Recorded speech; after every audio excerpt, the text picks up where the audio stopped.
All right, boys. Round 32 in the Premier League is upon us, and actually, we're blessed with a makeup game this weekend. This is Red Card Radio.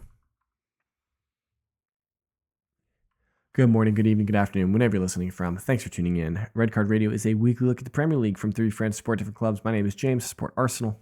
That guy up top is Brad. He supports Chelsea. Down below that, Sean, he supports Tottenham. Boys, hello. How are you guys? You guys ready to get into it? Yeah, let's dive on into these amazing weekend of games. Before we do that, if you could hit that subscribe button, ring the sub notification bell if you're new here. If you just stumbled across us, we really appreciate it. If you're on Spotify or any of the podcast sites, hit it with a follow, 5-star review, whatever your platform so allows. All those things help us tremendously. Hit the share button, send it to your friends. And that, we really appreciate it. Thanks so much for just listening and clicking on the video or the podcast, and we hope you enjoy it. But round 32, I misspoke in the intro. The makeup game is actually midweek on Wednesday next week. That once that Newcastle Palace game is made up, we will have played. Everyone will be on equal footing, having played 32 games going into the end of the season, and barring any kind of natural disaster or unforeseen circumstances, everything will be set to wrap up on that final day of the season. But as we focus specifically on round 32, a couple interesting games. It seems kind of like this is a weird weekend because there's not a lot of, right when we got back from the international break, it was like Derby, right? Big game. This seems like it's kind of like the Premier League is taking a breath this weekend, right? Where, Southampton just got relegated, so their game isn't super important. Like the one really kind of interesting game, I think, for the top four situation, per se, the Champions League, could be this Bournemouth-Fulham game. Now, as you pointed out before we started recording, Brad, Bournemouth have kind of fallen off a little bit recently, and Fulham are kind of on a tear. So, yeah, I mean this is probably the most interesting game.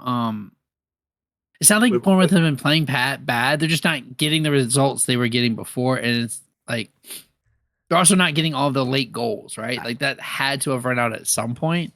Feels like it has for them. I think it's perfectly reasonable for us to say that Bournemouth have fallen off. Their form has fallen off a cliff because they have 2 points and they're out of their last 15 available. They have 2 draws and 3 losses. So yeah, that ain't gonna cut it. And as we pointed out before, Fulham are 5 points off of Champions League. Yeah. So they're not, this is a really important game for them. And I think 5 points off of 5th, sir. The race is for top 5, sir. I said Champions League, so I didn't even pick a number. So take that, troll. No, I was going after James, actually. There, sir. We know. I had to scroll down to find. I had to scroll down to find your team, but it's okay. Sorry. No. I mean, I think Fulham keep on their tear. Picking up points from incredible opposition. Keep rocking up. I don't know. Bournemouth has been a tricky place for everyone to go to this year. They've got quite a few scalps at their ground, and so I'm not sure I'm prepared to say that that Fulham should win this game per se. I could definitely see a world where Bournemouth just rock up, get back to business, and pick up all 3 points here.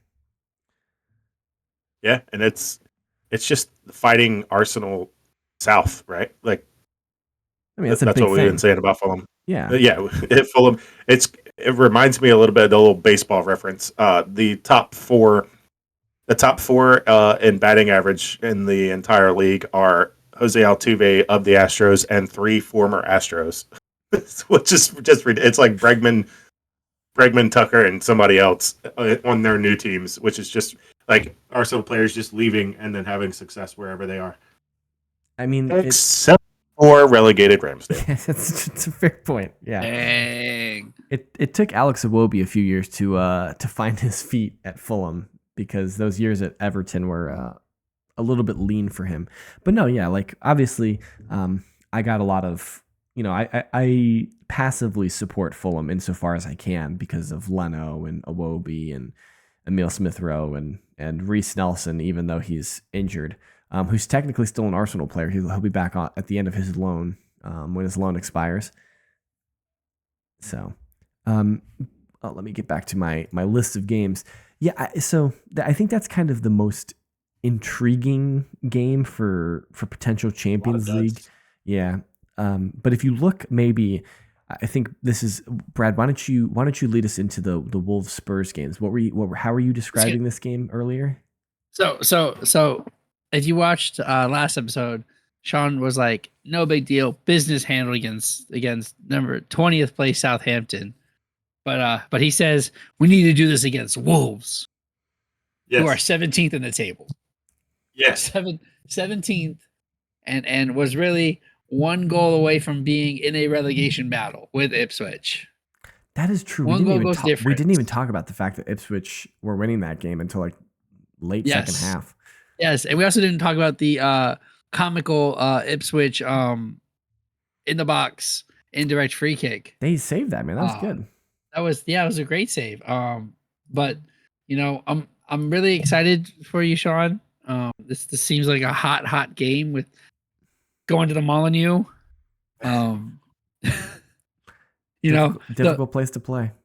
Super difficult place to play. Nobody's gotten points there this year. It's going to be the Mullen old by the time we're done with it. Got him. 5 points separate you and Wolves here. So this could put you right back into. Big game. It's a big game. You guys don't understand. You guys up at the top half of the table would have no idea of the struggles at the bottom half. All right, these are tough, nail-biting games down here at the bottom. You just pay attention to your silly little leagues and competitions up at the top, your little cups and stuff. We're down here scrapping it out. It's the real man's game down here. All right. That's amazing. So last week, James doesn't even know what to say. I just made him speechless for a second. No, last week you mentioned like what would be the most Tottenham thing to do in reference to the Chelsea game. What do you think the most Tottenham thing to do would be in this game, though? That's my question. 3-1 loss. Especially with this season. You go, and it would be something like you go up 1 and like you hold that until like that until like the 68th minute, and Cunha scores 1, and then you're just like you fall apart and you get shattered and you get hit for 2 more before the game ends. And it's like something ridiculous, like a Kilman. No, Kilman's not there anymore, but like a center back header hat trick, like all in like 15 minutes. Or maybe like defensive midfielder hits a couple screamer free kicks or something. Yeah, I'm here for this. Probably out Neri. I think out Neri takes the free kicks, but either way, he probably bangs one too. Yeah, I'm here for this timeline. No, we're on a win streak, a 1-game win streak. Hey, listen, I don't know if you know this, but there's a chance for a club to do the league double over Chelsea this week. Wow. I had to scroll down, get into this relegation fodder to find this team that could do the double over Chelsea. Tread lightly down here. I'm telling you, Brad. I'm telling you. Gangsters, right? Ipswich. Yeah, it's crazy Ipswich Town could do the league double against us. We lost 2-0. Tell us again, Brad, who Ipswich's only win at Portman Road in the Premier League was?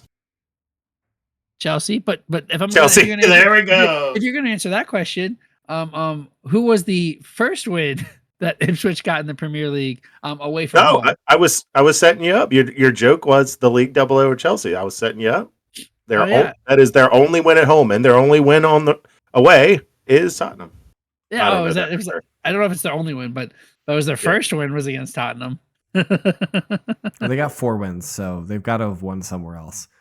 They're away warriors. See, away warriors. Brad, there's no world where Chelsea lose this game. Look, if we rock up with Kieran Dewsbury Hall and Nkunku starting again, there probably is. What's up with Nkunku? Why does he have just generationally bad attitude? I mean, he was a top player in the Bundesliga. came to the Premier League to be a top player at Chelsea, got hurt. The magician of Cole Palmer appeared, and now he's like relegated to the Conference League team, the B squad. I mean, And so like, I probably guess just frustrated with his playing time, and then like what the team's doing and how he doesn't fit but the team. How do you transfer out a 13-year contract? Yeah, he's sulking. That's the problem. And Kuku was before I don't the think so, 13-year Brad. contract. I think he's on like a 5 or 6 year.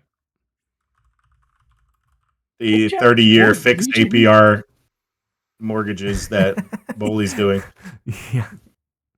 Okay, we're gonna accept and continue.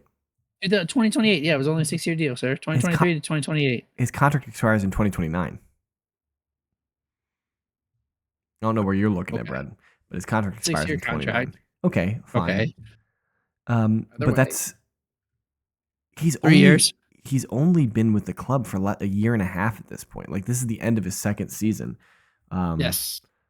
I don't see how he makes his way out of Chelsea this summer with 4 years left on his contract.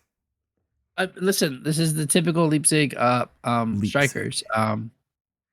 These are the typical Leipzig strikers.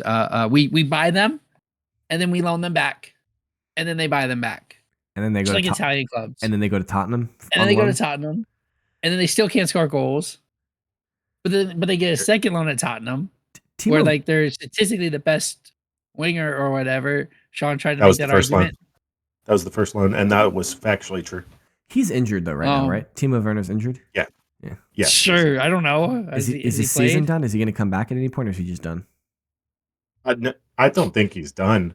Even when he's not injured, he is not normally even a substitute choice during normal circumstances. So okay, he's like that's why you don't. He's like the Raheem Sterling of Tottenham. Yes, he is break in case of emergency. That's the perfect way to describe Raheem Sterling as well at Arsenal. Yeah. So Brad, Chelsea are going to beat Ipswich by 4. So settle down, buddy. Of course. Yes, we are. If you guys are interested in getting your predictions in, we have this handy thing where we pick all of the games. Who's going to win, who's going to lose, who's going to draw, and so since our last recording, we've had two whole rounds, and so in round 30, everyone got 6 right. Apparently, everyone except for Joel and Chap, and so that was kind of a nothing burger week.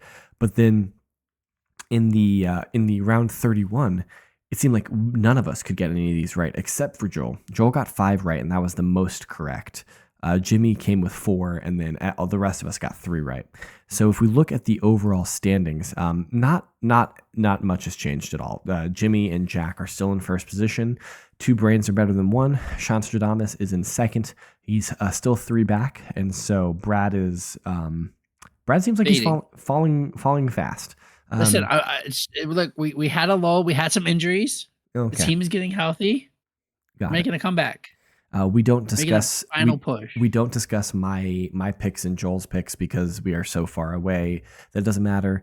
And remember, we'll calculate how many games you've picked versus how many you've got correct to see what your pick percentage is. And so right now, Jimmy is sitting just about 52% pick correct, which I think is pretty impressive. Isn't quite Meg's 65%. I'm not sure Meg's numbers are correct, so let's not give her too much credit yet. But yeah, that's all we got.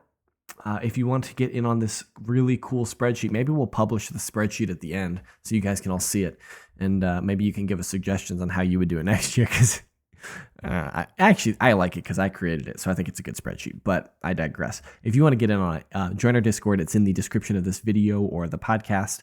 We have a channel called Preview Picks, and you can put your picks in there, or you can put them up on social media. That guy over there is at KSBradG. Down below, that's at Whiteheart_Sean. I am at James Tiffany. Collectively, we can be reached at Redcard_Radio. Hope you enjoy the football this weekend. We will be back next week with more Red Card Radio. And until then, we hope you enjoy it. Have a good one.